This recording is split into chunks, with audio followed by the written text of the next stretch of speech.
A minha relação com o presidente Lula é uma relação que se estabeleceu ao longo do tempo. Na condição de advogado, eu tive uma convivência bastante frequente com o presidente Lula. Não fui padrinho do casamento do presidente Lula e prezo muito esta relação, assim como a relação que tenho com outras pessoas, inclusive deste Senado da República. Com relação ao trecho sobre imprensa, eu queria dizer que, e como já disse na minha exposição inicial, que eu defendo de forma veemente a liberdade de imprensa. Defendo a liberdade de imprensa como um direito fundamental, inclusive, daquele que tem o direito de ser informado. Na minha carreira, na minha atuação profissional, inclusive, tive a oportunidade, em diversas ocasiões, de defender a liberdade de imprensa nos tribunais, de defender empresas e jornalistas que, por algum motivo, estavam tendo a sua atividade profissional cerceada. Então, a minha trajetória é de defesa da liberdade de imprensa e assim penso, até porque nós temos aqui uma situação consolidada e que, claro, deve sempre ser aprimorada. A referência a conselho de imprensa, senador, na verdade, nesse trecho do livro, o que se buscou fazer foi uma análise comparativa com leis de outros países, nesse caso em particular com a legislação inglesa, que disciplina a questão da prova, da utilização da prova na mídia durante o processo. Então, não defendemos ali um modelo, mas sim colocamos em discussão algumas ideias a partir da experiência internacional, a partir da legislação internacional, consignando que eu sou contra a importação de legislação internacional sem nenhum espírito crítico. Eu acho que o Brasil tem a sua realidade e essa realidade deve ser levada em consideração, evidentemente. Mas aí, esse é o papel relevante, né, que este Senado da República faz em prol da sociedade, que é editar as leis assim que haja uma necessidade, uma demanda da sociedade. Eu respeito todas as formas de expressão do afeto e amor. Acho que isso é um direito individual, isso é um direito fundamental, as pessoas poderem da sua forma, expressar o afeto e amor. Isso tem que ser respeitado, na minha visão, pela sociedade. E acho que também pelas instituições. Temos hoje já uma resolução do CNJ que viabiliza e dá eficácia a essa interpretação. Temos o julgamento já realizado pelo Supremo Tribunal Federal. E qualquer matéria que venha a tratar desse assunto, ela vai passar, evidentemente, pela Constituição da República, pelos fundamentos da Constituição, dentre eles a dignidade da pessoa humana e também um objetivo fundamental da República, tal como previsto no artigo 3º, que é o de promover o bem de todos, sem preconceitos de origem, raça, cor, idade, quaisquer outras formas de discriminação. Então, ao meu ver, qualquer tema terá que passar por essas regras que estão expressamente previstas aqui na nossa Constituição. O presidente Lula foi absolvido em diversas instâncias, em diferentes juízos e até no Supremo Tribunal Federal. E também no Supremo Tribunal Federal, foram anulados processos em razão de uma falha estrutural, que era a ausência de um julgamento imparcial, ausência de coleta de elementos e de julgamento por um juiz imparcial. E, como eu disse anteriormente, e essa é a minha visão, a Justiça tem como elemento estruturante a imparcialidade, porque se não houver imparcialidade, não haverá um julgamento justo e a própria Justiça corre o risco de perder a sua credibilidade. E a Justiça, ela vive da sua credibilidade. Por isso que há preocupação, inclusive, da própria ONU, de assegurar a credibilidade dos sistemas de justiça dos países. A ONU, inclusive, em 1990, editou um diploma chamado Regras de Bangalore, que é um diploma com o objetivo de estabelecer condutas que devem ser observadas de um lado e condutas que não devem ser praticadas, por outro lado, por aquele que tem o papel de julgar. Então, embora não tenha uma força vinculante, é um diploma importante porque estabelece parâmetros de atuação de um magistrado com o objetivo de assegurar justamente a credibilidade do sistema de justiça. Então, esclarecendo a Vossa Excelência, realmente há processos em que o presidente Lula foi absolvido e outros que foram anulados por uma falha estrutural e o que indica que esses processos talvez sequer deveriam ter existido. O sistema de justiça, ele está colocado de uma forma hierárquica. Então, com base na presunção de inocência que está no nosso texto constitucional, só haverá condenação e culpa se houver uma decisão condenatória transitada em julgado.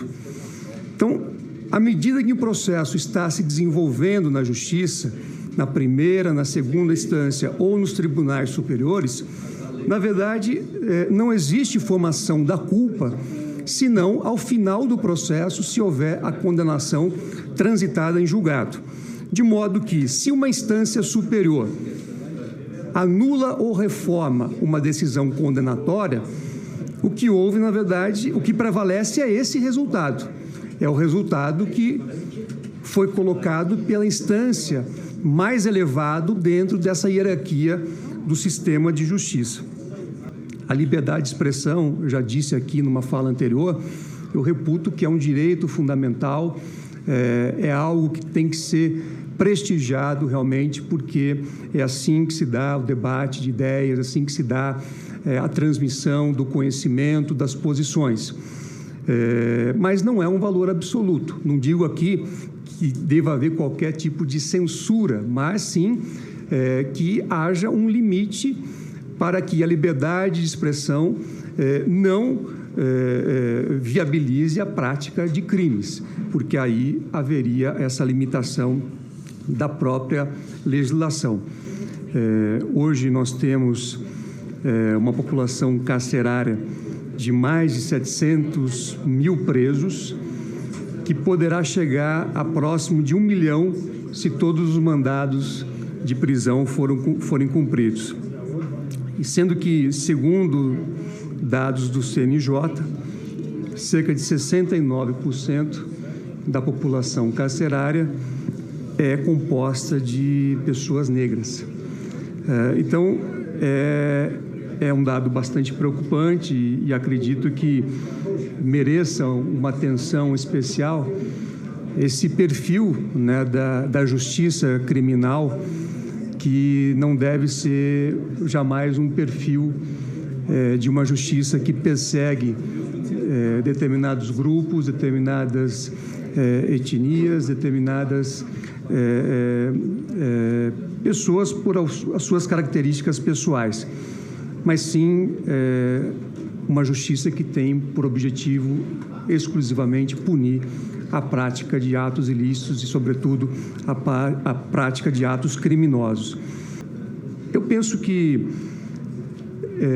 nenhuma atuação, né, daqueles que estão dentro do sistema de justiça deve ter por objetivo inviabilizar a atividade econômica. Eu acho que dentro do possível, acho que deve-se buscar sempre uma solução que possa atender, né, a todas as necessidades, os direitos que estão sendo discutidos. E na questão ambiental, evidentemente que é um assunto que demanda toda a atenção, porque nós temos, né, o dever, inclusive constitucional, de preservar o meio ambiente, de estabelecer políticas ecológicas, estabelecer políticas voltadas a um desenvolvimento sustentável, mas dentro do possível, acho que é importante também tomar essas providências sem que seja inviabilizada realmente a atividade econômica. Então, tenho essa visão, digamos assim, de que é necessário, sim, preservar e buscar um desenvolvimento sustentável, mas também é importante que haja um bom senso e uma conciliação ali de todos os interesses envolvidos dentro daquilo que prevê a lei, evidentemente. Eu tenho a visão de que as mulheres realmente estão ocupando mais espaços de uma forma justa, estão chegando, né, tardiamente a cargos que antes eram ocupados apenas por homens. Então, para que isso seja, para que essa evolução ela continue a ocorrer, eu penso que é necessário levar em conta a educação e a cultura. Temos que efetivamente modificar a cultura e compreender que a mulher tem que ter espaço da mesma forma que os homens na sociedade, na ocupação dos cargos, nas posições políticas.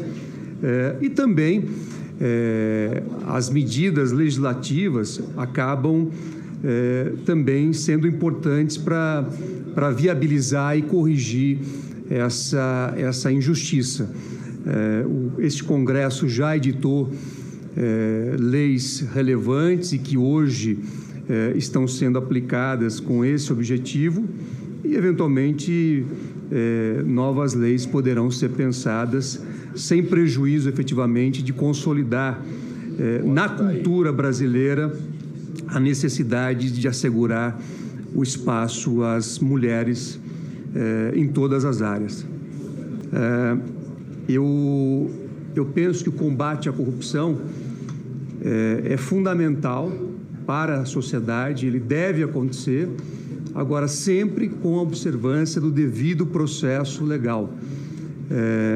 O que não se pode fazer, e aí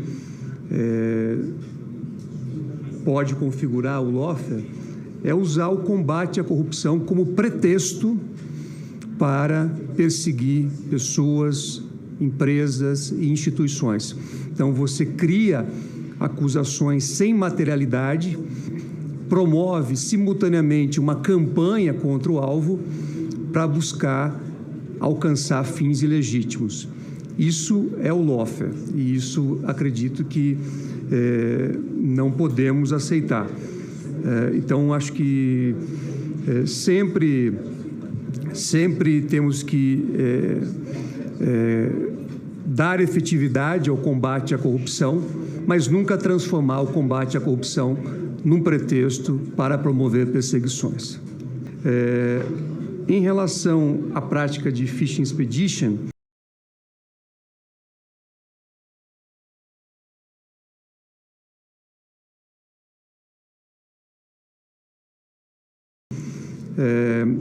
é uma prática que deve ser condenada, porque o Estado não pode eleger alguém como alvo e depois buscar provas contra esse alvo. Na verdade, a atividade de persecução ela deve ser justificada na sua origem e seguir todos os ritos previstos em lei para ser legítima. Os tribunais, inclusive, têm anulado diversas investigações e processos com base na prática do Fishing Expedition. Então, eu entendo que não é uma prática aceitável dentro do devido processo legal.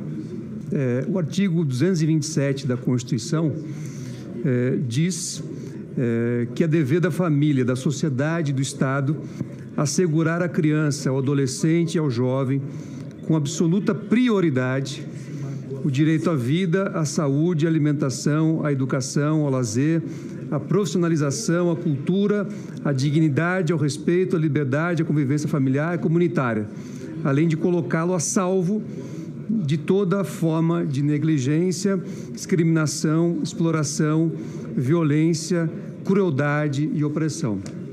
Então, temos aqui uma expressa disposição constitucional em relação à proteção da criança, do adolescente e jovem. E penso que toda medida que puder fortalecer e dar concretude a essa norma, ela é bem-vinda. Eu não poderia aqui dizer a Vossa Excelência uma posição sobre idade e consentimento, porque acho que isso demanda um estudo multidisciplinar, acho que demanda um debate com a sociedade, e o melhor local para se fazer isso é o Congresso Nacional. Então, mas acho que é um debate bastante profícuo e que, eventualmente, pode ajudar a dar concretude ao texto constitucional. Liberdade religiosa. O Estado é laico, mas assegura a liberdade de crença, a liberdade religiosa a todos os cidadãos. Evidentemente que a liberdade religiosa não pode extrapolar a ponto de ofender a um terceiro, enfim. Mas eu acho que ela é muito relevante e nada mais prestigiar a liberdade religiosa é prestigiar também o texto constitucional.